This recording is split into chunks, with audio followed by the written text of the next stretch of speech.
which means he had a respect for the business. And, he was a young guy, handsome kid, had a lot of skills, but he's also coming into a foreign language.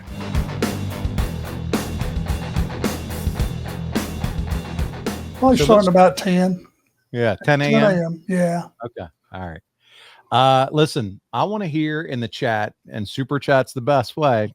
Wink, wink. I want to hear your thoughts on Alex Wright, because that's where we're going next. The guy with the dance moves. Arn, let's talk about your feud with Alex Wright for the TV title. Talk to us about how you felt working with Alex, especially given his background. There was a little bit of a language barrier. What was it like working with Alex Wright? He spoke perfect English. Okay. That was not an issue. His dad, I believe, was a wrestler. I think Alex was the second generation, if I'm not correct. Sure. Yeah. I think so. Yeah. Which means he had a respect for the business. And, he was a young guy, handsome kid, had a lot of skills, but he's also coming into a foreign language, into a foreign country, and with a different style than probably everybody else had at the time. And he was young. I mean, would he have been 21, maybe? He was real young to your when he point. debuted. Yeah. So that's got to be tough, moving from one country to the next. The style is different over here. He had been wrestling, I think, exclusively in Germany prior to coming to WCW, and a nice kid. Eddie, I'm going to guess from your comment that Steve Wright was Alex Wright's father. Sounds right. Yeah. Tim Angston says Arn elevated Alex and made him a better performer. So that was very kind of you, Tim. Ryan Nodal says Alex Wright was very entertaining and also a good worker. He says that he just needed a gimmick that was hard to shake. CG, our buddy Charlie, says, I think Alex Wright was not used to his potential. I think he could have been a great upper card talent, maybe even a run for the world title if he didn't win. Do you think that he could have been a world title in your estimation kind of guy, Arn? That might be a little ambitious, but I respect your opinion. You must have been a big fan, and not to say that I'm right or wrong. I think he would have, you got to be very careful with wrestling fans, and I think everybody that's listening right now will agree with me on this. Fans want you to earn everything that you get in this business. They don't want just a push handed to you. Here, first day on the job, you're going to win this championship. Wrestling fans like to see, like any other business, earn your way. And I think if you would have pushed him too hard at his age, and he had that, dimples. I mean, go back and look at him. The kid had dimples you could stick your thumb in. He looked like a baby. But he was good, solid. He was a good, solid wrestler. Right. He had those baby face characteristics of a Ricky Morton. Those dimples. Sure I wouldn't have went there. Ricky Morton is something totally different. Well, the teeny boppers love Ricky. I'm sure the teeny boppers loved Alex and his dimples. I don't know that Alex could have got all the grannies in the crowd to revolt and have a riot because Alex was getting beat up. That's true. Ricky only had that talent. I got the indoor record for grandmothers kicking the shit out of me because Ricky Morton caused it on the road. I think it's pretty cool here, too, that you team up with Jimmy Golden and Colonel Robert Parker, not only domestically, but internationally. And we know how much you admire both these guys, but I think that's kind of fun that you're overseas with them. You're here in the States with them. Oh, yeah. And hey, I'm telling you, Bunkhouse Buck was a player. Make no mistake. Colonel, same thing. What a visible presence he was as a manager. I mean, he did all the right things. So, yeah, man, I was honored. I was honored to be tag teaming with those guys. I don't know. It was 2 German cities, right? Yeah, it was. I think it was one of those that I don't know what the answer was.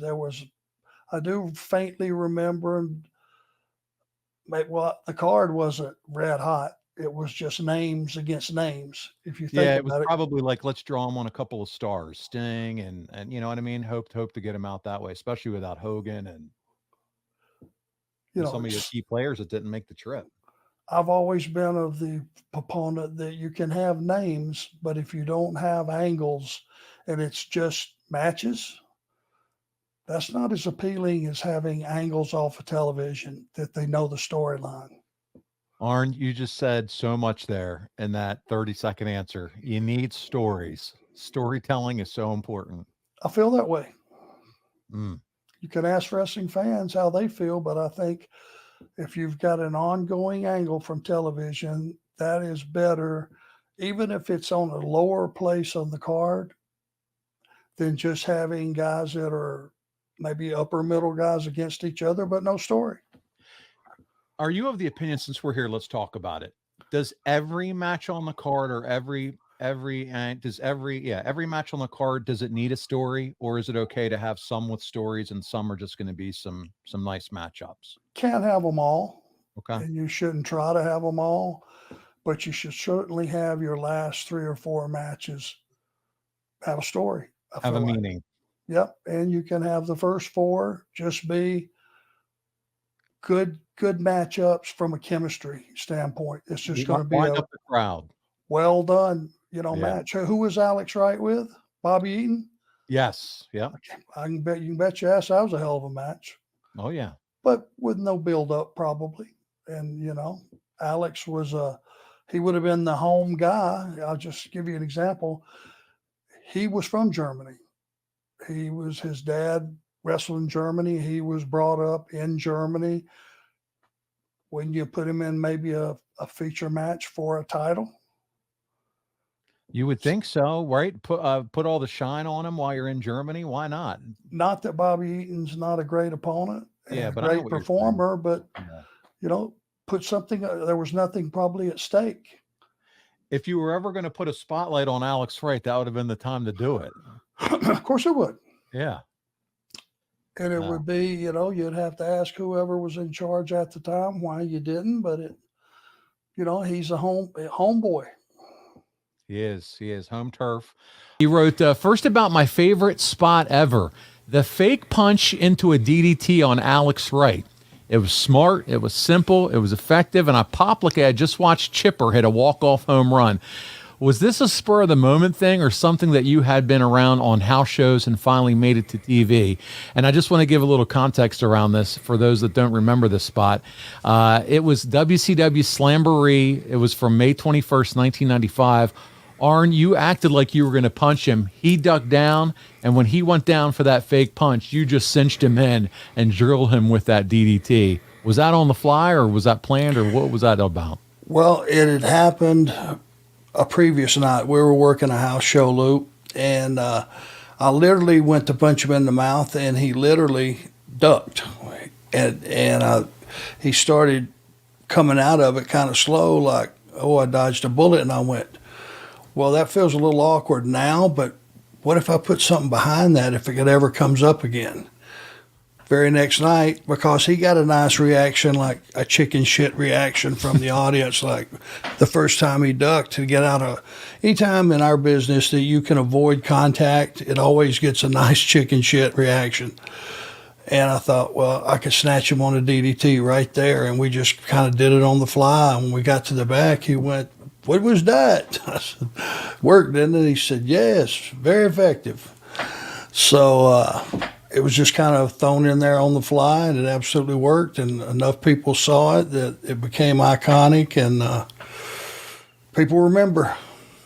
I got to ask you, since we're here talking about Alex Wright, what were your thoughts about him in general as a performer? I mean, he came in with that great look, big expectations.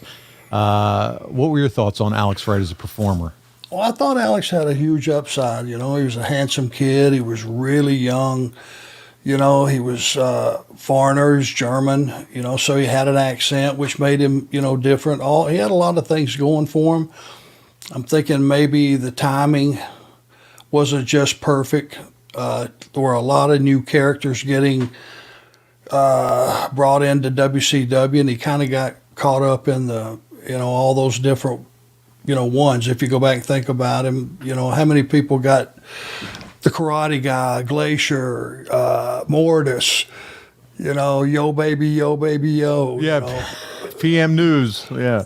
They all were kind of debuted around the same time frame, and I think Alex got kind of caught up in that. But he was a good worker too. We can't forget Norman the Lunatic. I mean, they were all coming out back then, right? Yeah, man, absolutely.